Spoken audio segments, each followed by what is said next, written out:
The coastline of our new home of Georgia is quite a bit different than what we were told.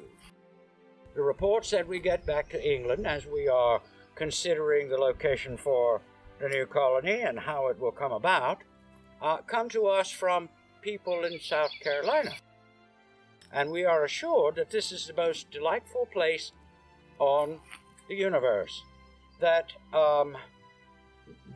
the land is so fertile that one need only scratch the ground and throw out some seed to have a harvest.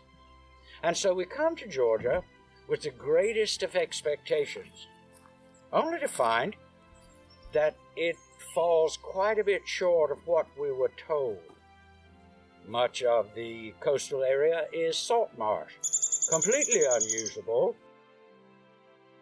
unless bordered and drained, and then only useful for the growing of rice and such things as that.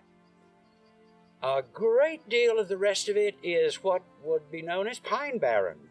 That is, that it grows wonderful stands of pine trees, but the sandy ground at almost 0 degree elevation to sea level is so poor that we get one, maybe two harvest of Indian corn from it before the land is so completely depleted that it barely makes good pasture.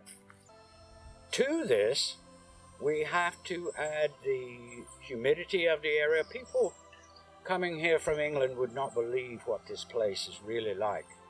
The air in the summertime is hot and steamy, unbreathable even at night. And the air at certain times of the year is filled with every biting insect that you can imagine. We have a bit of problem with things like malaria and yellow fever and diphtheria and even cholera, all sorts of diseases that can fly upon a civilization and carry away a full 1/4 of its inhabitants in one fell swoop. Last year, when we had a bout of the yellow fever, we lost nearly 250.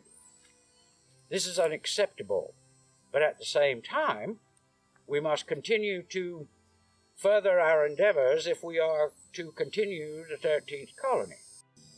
Our first city is called Savannah, named for the river which lay beside it.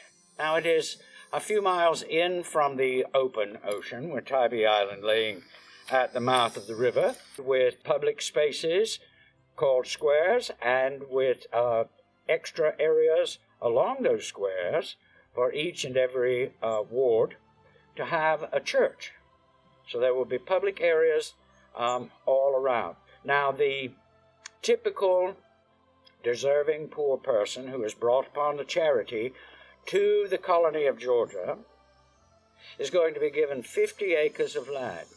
And you must understand that this is something these people have never been allowed to own before in their life. These are what we call the deserving poor.